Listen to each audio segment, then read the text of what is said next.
Γεια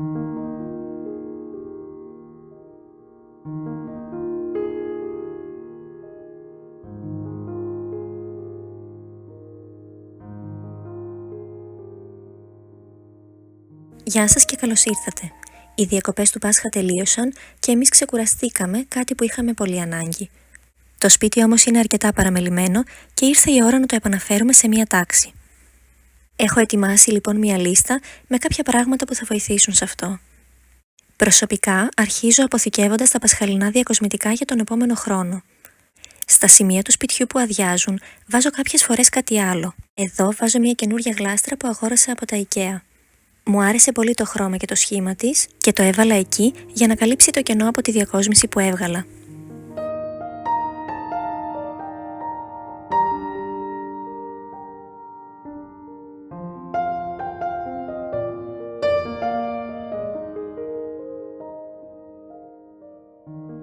Στην τραπεζαρία κράτησα μόνο το βάζο με τα λουλούδια. Χρησιμοποιούμε το τραπέζι συνέχεια και δεν με βολεύει να μετακινώ όλα αυτά κάθε φορά. Δεν ήθελα όμως να το έχω και τελείως άδειο, οπότε κράτησα μόνο αυτό το βάζο με τις ορτανσίες.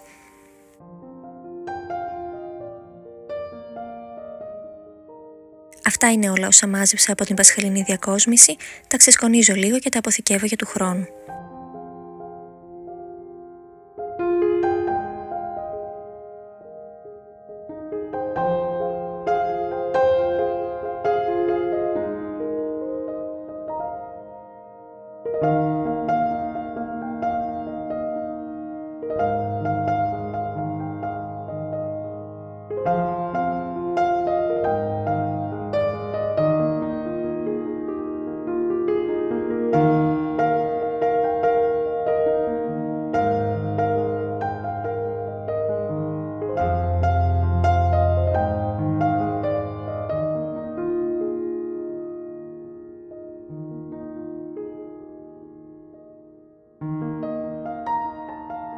Αυτά που περίσσεψαν είναι λίγο πιο ουδέτερα και τα κρατάω μήπως τα θελήσω για κάτι άλλο ενδιάμεσα. Γενικά έχω κάποια συρτάρια στα οποία αποθηκεύω τέτοιου είδους διακόσμηση, πράγματα δηλαδή που μπορώ να χρησιμοποιήσω σε όλη τη διάρκεια της χρονιάς, κάνοντας διαφορετικούς συνδυασμούς.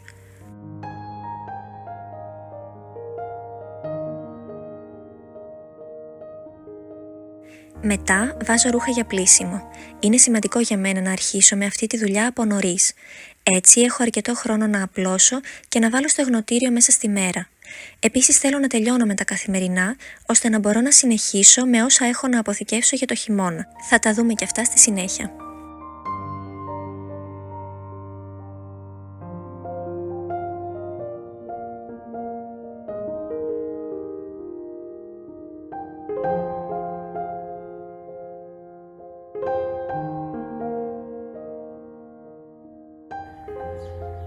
Εδώ λοιπόν είναι και τα χειμωνιάτικα, τα οποία βγάζω στον ήλιο να στεγνώσουν καλά. Θέλω να σιγουρευτώ ότι έχει φύγει όλη η υγρασία για να μπορέσω να τα αποθηκεύσω για του χρόνου. Αυτά είναι τα κουτιά που χρησιμοποιώ και τα αγοράζω από τα IKEA. Με βολεύει πολύ το μέγεθός τους και το ότι μπορώ να τα κλείσω και να τα αποθηκεύσω όποτε δεν τα χρειάζομαι. Έτσι εξοικονομώ πολύ χώρο στην ντουλάπα.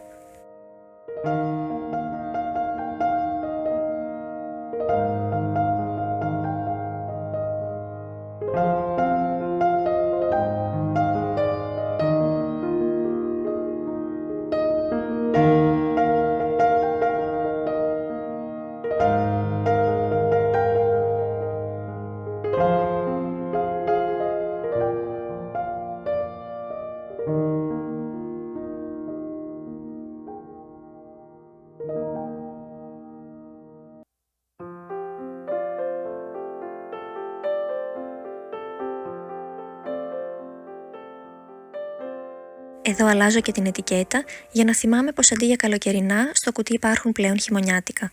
Για μένα αυτός είναι ο πιο απλός και εύκολος τρόπος αποθήκευσης.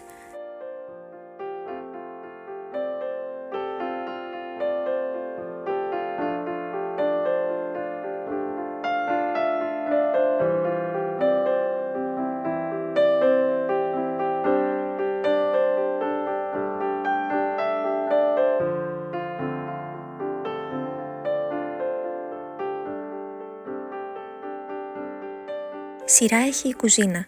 λίγα πράγματα και εδώ αρκούν. Πάγκι, πιάτα και ένα πέρασμα στο φούρνο.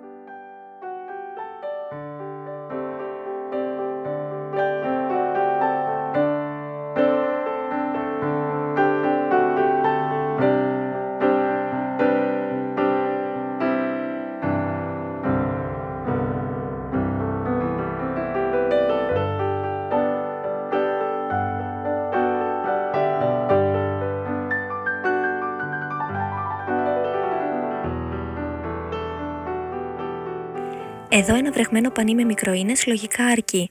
Εγώ το έκανα αυτό συχνά και έτσι είναι σε σχετικά καλή κατάσταση. Αν χρειάζεται πιο βαθιά καθαριότητα, κάντε το κανονικά. Σε κάθε περίπτωση να περνάτε στο τέλος με ένα στεγνό πανί για να μην μείνει μέσα η υγρασία.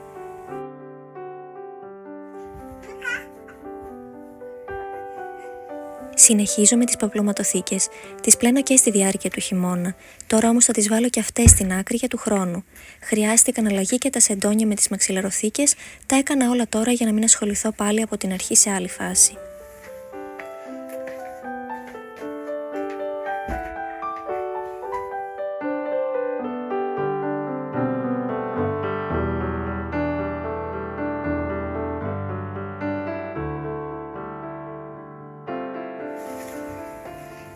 Κάτι που κάνω στην κούνια για εξοικονόμηση χρόνου είναι να βάζω 2 σεντόνια.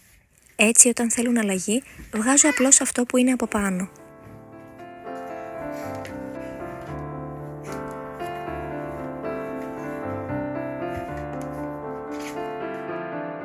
Ένα άλλο σημαντικό κομμάτι στη λίστα μου είναι το ψυγείο.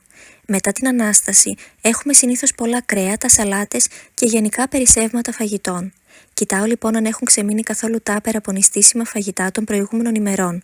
Περνάω και λίγο τα ράφια με ένα καθαρό πανί αν χρειάζεται. Τα οργανώνω καλά για να χωρέσουν όλα τα φαγητά και τελειώνω γρήγορα πηγαίνοντας παρακάτω.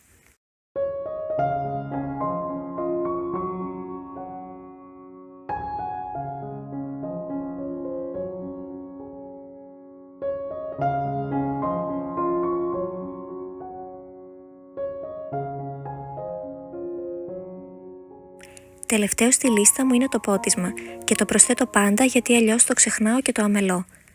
Προς το παρόν εγώ έχω μόνο εσωτερικά φυτά, αν εσείς όμως έχετε λουλούδια και έξω βάλτε τα και αυτά στο πρόγραμμα. Αυτά είχα να σας δείξω εγώ σήμερα, η λίστα μου όμως έχει και κάποια άλλα σημαντικά πράγματα. Κάποια χαλιά, χειμωνιάτικες κουρτίνες και φυσικά σκούπισμα και σφουγγάρισμα που δεν πρόλαβα να σας τα δείξω σήμερα. Όλα αυτά σας τα έχω γραμμένα σε λίστα για να μπορέσετε να τα δείτε, να τα εκτυπώσετε και να οργανώσετε τις δουλειές σας. Θα βρείτε το σχετικό σύνδεσμο κάτω στην περιγραφή. Αυτά λοιπόν για σήμερα, θα τα ξαναπούμε σύντομα.